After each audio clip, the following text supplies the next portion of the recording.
Hi hello నమస్తే అందరికీ welcome back to TLG studies. Okay, ఈ వీడియోలో అయితే కొన్ని ఉద్యోగ నోటిఫికేషన్లకు సంబంధించి, కొన్ని ప్రభుత్వ ఉద్యోగాలకు సంబంధించి వివిధ దినపత్రికల్లో వచ్చినటువంటి కథనాలు అనేది మనం ఈరోజు చూస్తాం.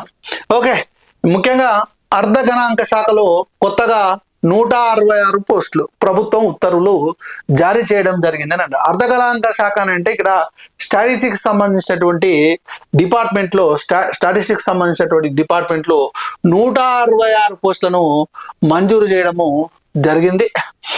మరి ఇక్కడ అర్ధ గణాంక శాఖలో కొత్తగా 166 పోస్టులు మంజూరు చేస్తూ ప్రభుత్వము ఉత్తర్వులు జారీ చేసింది. గతంలో మంజూరై ఉపయోగంలో లేని 38 పోస్టులను రద్దు చేసింది.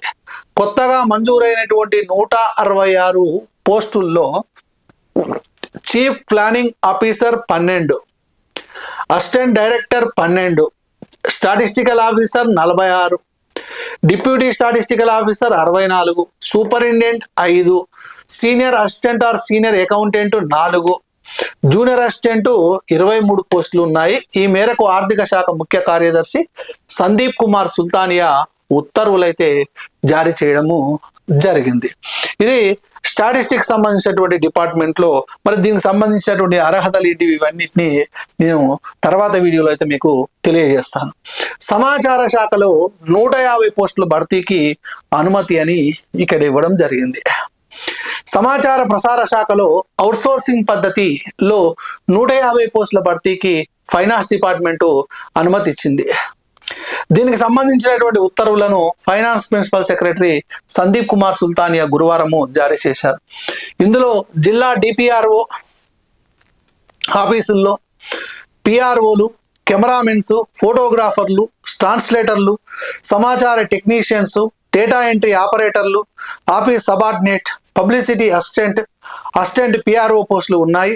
హైదరాబాదు, ఢిల్లీలో సమాచార శాఖలో పనిచేసేందుకు కూడా రిక్రూట్ చేసుకోవాలని సమాచార శాఖ స్పెషల్ కమిషనర్ ను సందీప్ కుమార్ సుల్తానియా ఆదేశించడము జరిగింది. ఇది మరి ఇక్కడ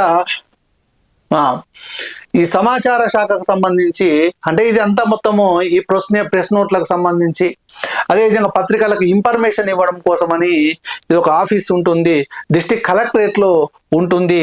దానికి సంబంధించినటువంటి 150 పోస్టులు భర్తీ అవుట్ సోర్సింగ్ ప్రాతిపదికన భర్తీ చేయడం కోసం అయితే అనుమతి అనేటువంటిది లభించింది. రైట్, ఇది మూతబడి అనేటువంటిది ఉన్నది. మూతబడి తెరుచుకుంటే నగదు ప్రోత్సాహకము ఒక్కో పాఠశాలకు 2 లక్షల మంజూరుకు ప్రతిపాదనలు అనేటువంటిది కూడా ఇవ్వడం జరిగింది. రాష్ట్రంలో ప్రస్తుత విద్యా సంవత్సరంలో కొత్తగా పునఃప్రారంభమైన 138 ప్రభుత్వ పాఠశాలల్లో కనీస వసతులను కల్పించేందుకు ప్రభుత్వం త్వరలో నిధులు మంజూరు చేయనుంది. విద్యార్థులు లేకపోవడంతో రాష్ట్ర వ్యాప్తంగా గత కొన్నేళ్లుగా మూతబడిన 1980 ప్రభుత్వ పాఠశాలలో ఈసారి 138 తెరుచుకున్నాయి. భవనాలకు రంగులు వేయించి మరమ్మతులు చేసేందుకు ఒక్కో దానికి 2 లక్షల చొప్పున మంజూరు చేయాలని ప్రభుత్వానికి ప్రతిపాదనలు పంపామని, త్వరలోనే నిధులు మంజూరవుతాయని పాఠశాల విద్యాశాఖ సంచాలకుడు నవీన్ నికోలస్ గారు తెలపడము జరిగింది. అంటే మూతబడి అంటే మూసివేసినటువంటి బడి తెరుచుకుంటే నగదు ప్రోత్సాహకం అనేటువంటిది ఇక్కడ మరి ఒక్కో పాఠశాలకు ₹2 లక్షల మంజూరుకు ప్రతిపాదనలు అనేటువంటివి ఇక్కడ చూడము జరుగుతుంది. ఓకే, ఇది పోస్టులకు సంబంధించి ఈరోజు మనకు ప్రముఖ దినపత్రికల్లో వచ్చినటువంటి కథనాలండి. ఓకే, సబ్స్క్రైబ్ చేయకపోతే సబ్స్క్రైబ్ చేయండి. చెప్పినటువంటి సమాచారం మీకు నచ్చినట్లయితే లైక్ చేయండి. మీకేమైనా సందేహాలు ఉంటే మాత్రము కమెంట్ అయితే చేయండి. Thank you.